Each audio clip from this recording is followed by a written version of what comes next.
student, how are you? I hope all of you healthy and fine. Dear student, इस समय जो मुद्दा trend पे चल रहा है वो है बेरोजगारी। लोग इस समय पढ़ लिख कर भी जॉब ना मिलने की वजह से बेरोजगार हैं और कुछ चीज़ें निजीकरण होती हुई जा रही हैं। निजीकरण से क्या है, हम लोगों का फ्यूचर जो है वो डार्क में होता हो जाएगा। जैसे आज मैं आपके सामने एग्जांपल हूँ कि मैं सिलेक्ट होकर भी नहीं हो पा रहा हूँ, ज्वाइनिंग नहीं हो रही मेरी, और मैं आज 2 साल से परेशान हूँ।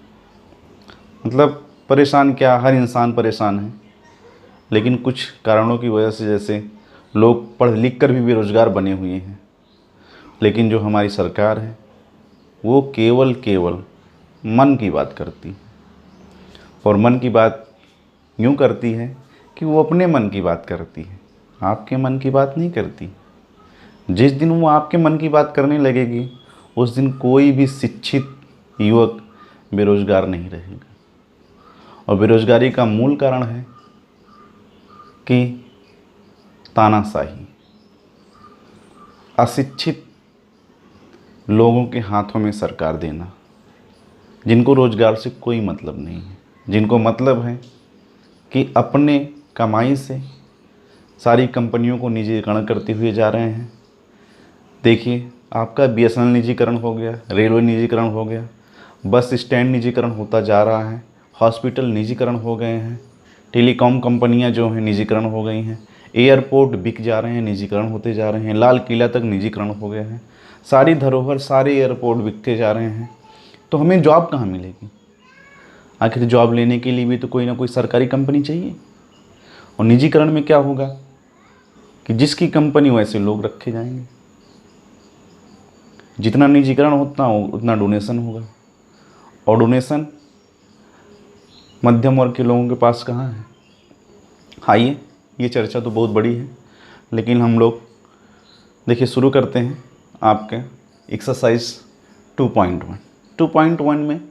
देखिए लास्ट एक्सरसाइज वीडियो में मैंने थोड़ा सा चर्चा कर रखा था कि प्रिंसिपल वैल्यू कैसे फाइंड करते हैं, प्रिंसिपल वैल्यू क्या होता है और साइन इनवर्स एक्स क्या होता है, यानी कि इनवर्स फंक्शन क्या होता है, टेक्निकल फंक्शन क्या होता है, इनवर्स कैसे, क्या इसका रेंज होता है, क्या डोमेन होता है। आइए उसी को प्रिंसिपल वैल्यू फाइंड करते हैं हम लोग।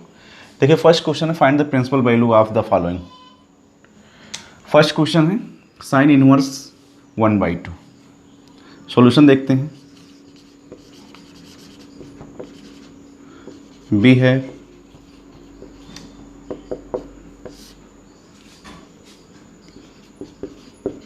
Sign inverse 1/2।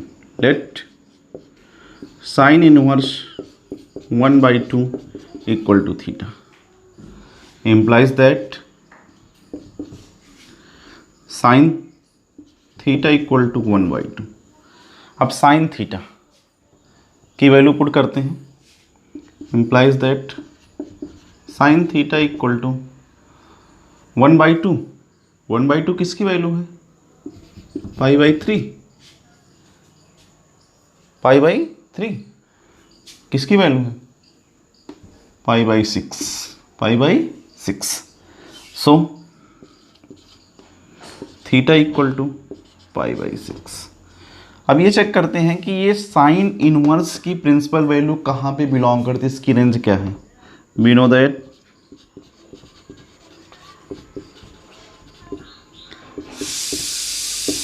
Principal value of sine inverse will be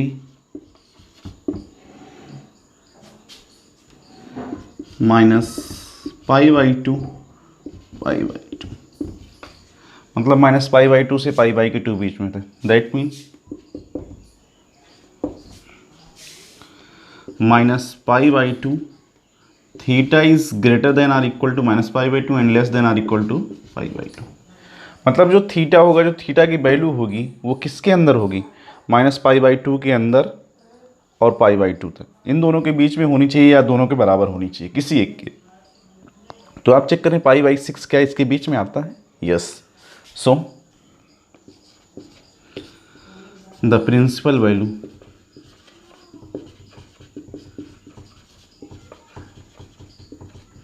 of sine inverse 1/2 equal to π/6।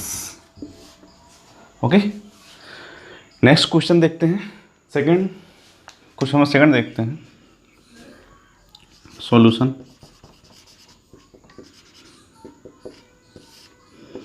Late cos inverse √3/2 equal to theta implies that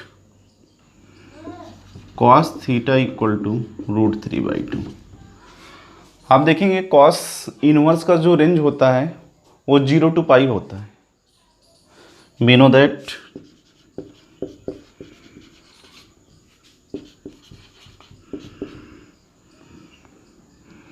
range of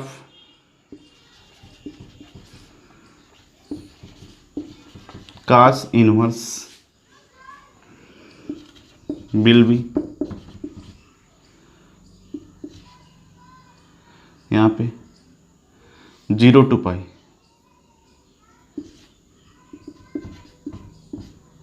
0 to π। आइए चेक करते हैं। Show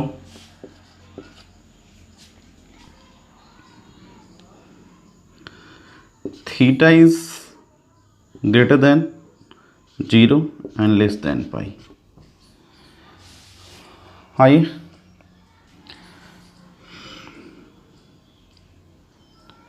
then cos theta equal to √3/2 implies that cos theta equal to √3/2 किसकी value है? π/6। ये π/6 की value है। सो π/6 ठीक है, π/6। आइए π/6 में करते क्या है, चलिए। So the principal value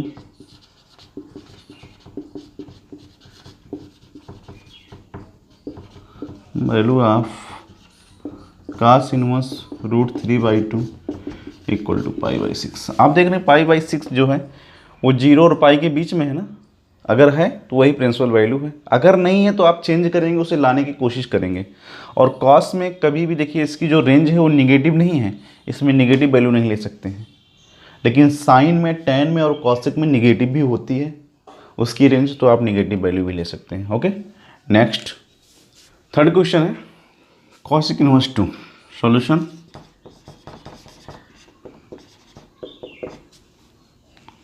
late cosec inverse 2 equal to theta. देखिए कॉसेक इनवर्स की जो रेंज होती है वो आप देख रहे होंगे -π/2 π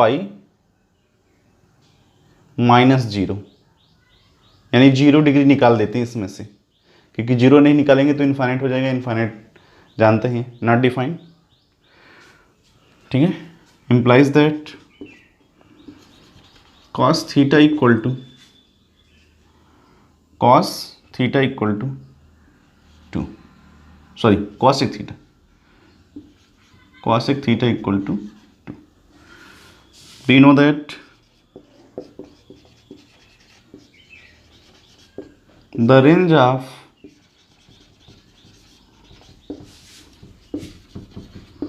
cosec inverse will be -π/2 π and -0, ठीक है। Show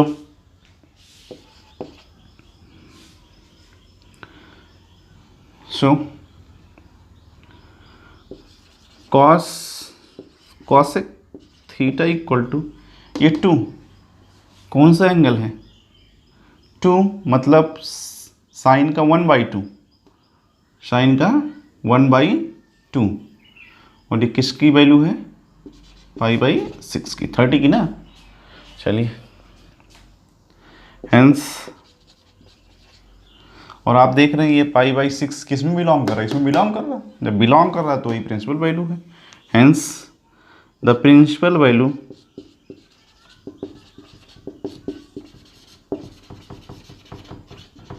off cosec inverse 2 equal to π/6। Okay, मतलब जो भी प्रिंसिपल वैल्यू होती है वो स्मॉलेस्ट वैल्यू होती है, और स्मॉलेस्ट वैल्यू वो होती है जो इसके रेंज में क्या कर जाए, सेटिस्फाई कर जाए। ओके, स्मॉलेस्ट वैल्यू सबसे पहले फाइंड करेंगे और उस रेंज में सेटिस्फाई कर जाए तो वही प्रिंसिपल वैल्यू है। अगर नहीं है तो स्मॉलेस्ट के बाद अगर वैल्यू निकालेंगे, वो अगर सेटिस्फाई कर जाती है तो आप क्या करेंगे, वो आपकी प्रिंसिपल वैल्यू होगी। ऐसे ही नेक्स्ट क्वेश्चन देखते हैं, क्वेश्चन नंबर 4 का सॉल्यूशन देखते हैं।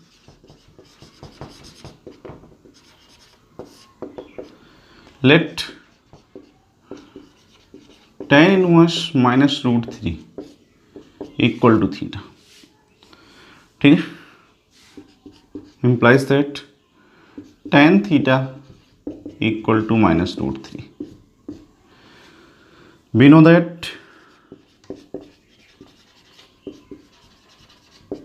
the range of tan inverse will be -π/2 and π/2। मतलब ये निगेटिव -π/2 से लेकर π/2 पॉजिटिव तक होगा, इसकी जो रेंज होगी। So tan theta equal to tan, ये किसकी वैल्यू है, -π/6, 30 की वैल्यू कि 60 की, π/3, 60 की वैल्यू है, tan 60 की वैल्यू है, 0 1/3 60 की वैल्यू है। So theta equal to -π/3। Hence the principal value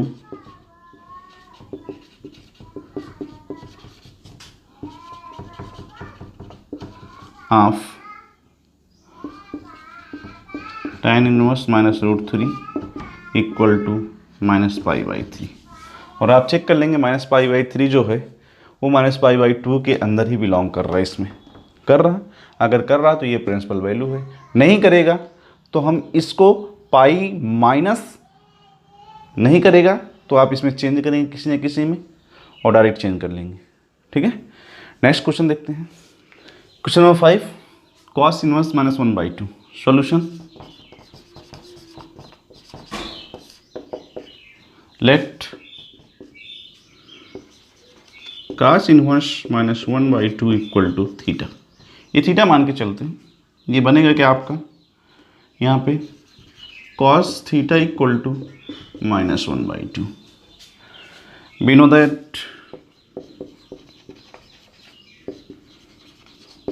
the range of cos inverse will be 0 to π, 0 to π। मतलब जो इसकी रेंज होगी कॉस की वो कहाँ से कहाँ तक होगी, 0 से π तक। अब यहाँ पे so cos theta equal to cos -π/3, ये 60 की वैल्यू है। लेकिन आप देखिए -π/3 क्या इसमें बिलोंग कर रहा है, नहीं कर रहा है, तो आप इसे चेंज करें, cos theta equal to cos π -π/3। ठीक है, तो यहाँ पे cos थीटा इक्वल टू, यहाँ पे कितना 3 1 जा 3 3 - 1 cos 2π/3। So theta equal to 2π/3। Hence the principal value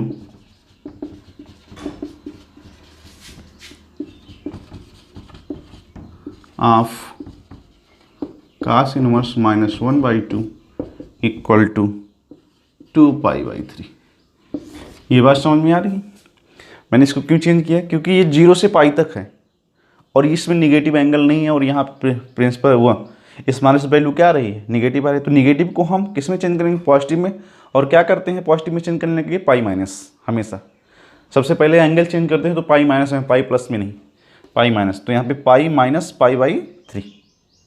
okay, तभी तो ये होगा ना आपका, क्योंकि ये सेकंड क्वाड्रेंट में है, सेकंड क्वाड्रेंट में कॉस चेंज नहीं होता, डायरेक्ट यही हो जाएगा। तो ये अगर चेंज करेंगे तो क्या हो जाएगा, 2 पाई बाई 3, और 2 पाई बाई 3 देखें इसमें है आसानी से, कोई दिक्कत नहीं। ठीक है, नेक्स्ट क्वेश्चन नंबर 10। देखिए क्वेश्चन नंबर 10, इसके जो प्रीवियस क्वेश्चन है मैं थोड़ा सा आप पे डिपेंड छोड़ रहा हूँ कि आप कर लेंगे, क्योंकि प्रीवियस क्वेश्चन 1 2 3 4 5 6 की ही तरह है। ठीक है, सेम टू सेम उसी बेसिस पे आप कर लीजिए। क्वेश्चन नंबर 10 देख लेते हैं। ठीक है, सॉल्यूशन लेट, वो भी इसी, ये भी इसी बेसिस पे है। आइए देखते हैं। Theta implies that cosec theta equal to -√2। अब देखिए -√2, ठीक है, यहाँ पे we know that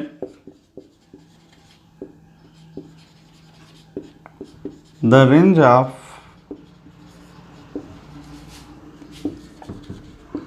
cosec inverse will be -π/2, π/2 -0। मतलब जो रेंज होती है वो -π/2 से π/2 तक होती है, लेकिन 0 को छोड़कर। ठीक है, सो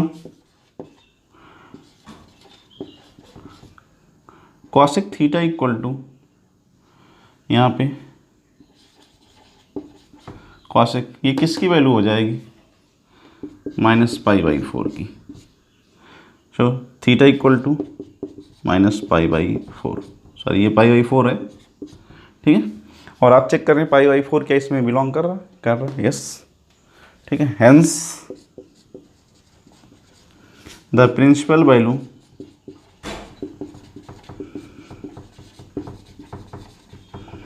of cosec inverse -√2 equal to -π/4। Okay, अगर किसी प्रकार की कोई डाउट हो प्रिंसिपल वैल्यू फाइंड करने के लिए, प्रिंसिपल वैल्यू फाइंड करने के लिए सबसे पहले आपको टेक्निकल फंक्शन की रेंज लर्न होनी चाहिए। अगर रेंज लर्न है तो आप कोई क्वेश्चन नहीं छोड़ सकते हैं, कंफर्म है सारे के सारे हो जाएंगे। ठीक है, फिर भी कोई डाउट हो तो आप कमेंट बॉक्स में कमेंट जरूर करिएगा। ठीक है, आइए नेक्स्ट क्वेश्चन देखते हैं। Question number 11, tan 1 plus cos inverse -1/2 plus sin inverse -1/2।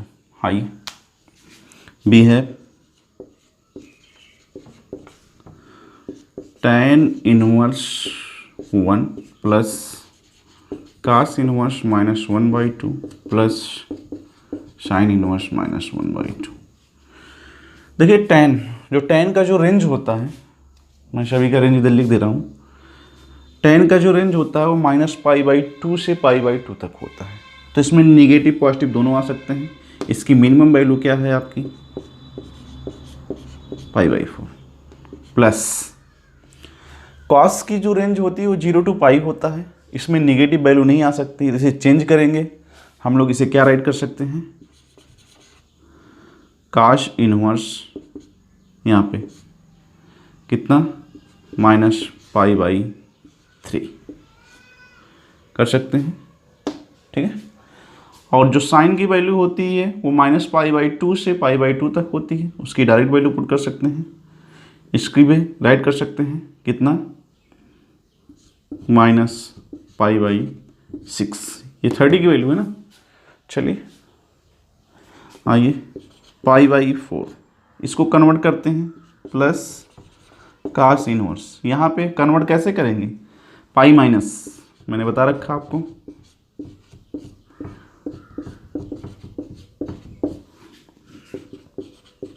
π/4, और ये कितना हो जाएगा +2π/3, और प्लस और माइनस -π/6। एलसीएम ले लेंगे सभी का, कितना हो जाएगा 12, भाई 12 हो जाएगा एलसीएम ना यहाँ पे, ठीक है। यहाँ पे कितना, 4 से डिवाइड करेंगे 3, तो 3 पाई प्लस 3 से डिवाइड करें तो 8 pi minus 2 pi equal to यहाँ पे 8 3 11 pi minus 2 pi by 12 equal to 9 pi by 12। अब इसको सिंप्लीफाई कर सकते हैं, 3 3 जा 9 और 3 4 जा 12। This is your answer. Okay, any doubt? कोई डाउट होगा तो जरूर कमेंट बॉक्स में कमेंट कीजिएगा। आते हैं नेक्स्ट क्वेश्चन देखते हैं। क्वेश्चन नंबर 12 है cos inverse 1/2 plus 2 sign inverse 1/2। चलिए, बी है cos inverse 1/2 plus 2 sign inverse 1/2। आइए चेक करते हैं। देखिए यहाँ पे cos रेंज आपको लर्न होनी चाहिए। रेंज में जो cos इनवर्स की रेंज होती है वो क्या होती है, 0 to पाई, और साइन इनवर्स की रेंज जो होती है वो -π/2 π/2। अब ये चेक करेंगे कि 1/2 पॉजिटिव है, सिंपल सी बात, इसी में आ रहा है, कोई दिक्कत नहीं, आप डायरेक्ट वैल्यू पुट कर देंगे। ठीक है, 1/2 π/3 प्लस 2 और 1/2 ये किसकी वैल्यू है यहाँ पे, π/6 π/3 प्लस 2 1 जा 2 3 π/3 equal to 2 π/3। This is your answer. आइए नेक्स्ट क्वेश्चन देखते हैं। क्वेश्चन नंबर 13 एंड 14 ऑब्जेक्टिव है, ये दिखाना है कि इसमें कौन सा करेक्ट है। If sine inverse x equal to Y then, मतलब ये साइन इनवर्स x जो है y के इक्वल है, तो देन y कहाँ लाई करेगा ये चेक करना है। तो आप जानते हैं साइन इनवर्स की जो प्रिंसिपल वैल्यू, प्रिंसिपल ब्रांच होती है, मतलब उसकी जो रेंज होती है वो क्या होती है, -π/2 π/2। इसलिए बी ऑप्शन सही है। यहाँ लिखेंगे we know that the range of sine inverse will be -π/2 π/2। So y is greater than or equal to -π/2 and less than or equal to π/2। B option आपका करेक्ट है। आइए 14 में देखते हैं। tan inverse -√3 minus sec inverse -2 is equal to, यहाँ पे check करना है। तो आप देखते हैं tan इनवर्स की जो प्रिंसिपल वैल्यू है, जो इसकी प्रिंसिपल वैल्यू है वो -π/2 से π/2 तक है, लेकिन सेक इनवर्स की जो वैल्यू है वो 0 to पाई है, -π/2। मतलब ये नेगेटिव नहीं होना चाहिए, और ये नेगेटिव गिवन है। तो आइए सॉल्व करते हैं, सॉल्यूशन देखते हैं। बी है tan inverse √3 minus sec inverse -2। हाँ, ये इसकी क्या हो जाएगी, ये tan inverse, sorry principal value find कर देते हैं डायरेक्ट इसकी। तो ये हो जाएगा कितना, किसकी है ये, tan inverse π/3 60 plus, sorry minus, यहाँ पे क्या है ये, यहाँ पे राइट कर सकते हैं सेक इनवर्स -π/2, मतलब इसको सेक इनवर्स -2। और यहाँ पे आप जनरली फाइंड करेंगे सेक इनवर्स का, मैं नॉर्मल देख लेता हूँ, sec inverse -2 equal to theta, तो sec theta equal to -2, sec theta equal to sec -π/3 π/3। और ये निगेटिव होता नहीं, तो आप क्या कर सकते हैं, सेक थीटा इक्वल टू सेक पाई -π/3, तो यहाँ थीटा इक्वल टू मिल जाएगा 2π/3। आप इसकी प्लेस पे 2/π पुट तो π/3 माइनस 2π/3 इक्वल टू आपका आ जाएगा -π/3। दिस इज योर आंसर और 20 का भी ऑप्शन सही है। ओके, एक्सरसाइज कंप्लीट होती है। किसी भी स्टूडेंट को कोई डाउट हो तो प्लीज़ कमेंट करिएगा, हम दोबारा रिपीट कर देंगे एक्सरसाइज को। ओके, और वीडियो अगर आपको पसंद आए तो प्लीज़ लाइक करें और अपने दोस्तों के पास सब्सक्राइब करें, शेयर भी करें, चैनल को सब्सक्राइब करें, दोस्तों से भी सब्सक्राइब करवाएं। Okay, thank you.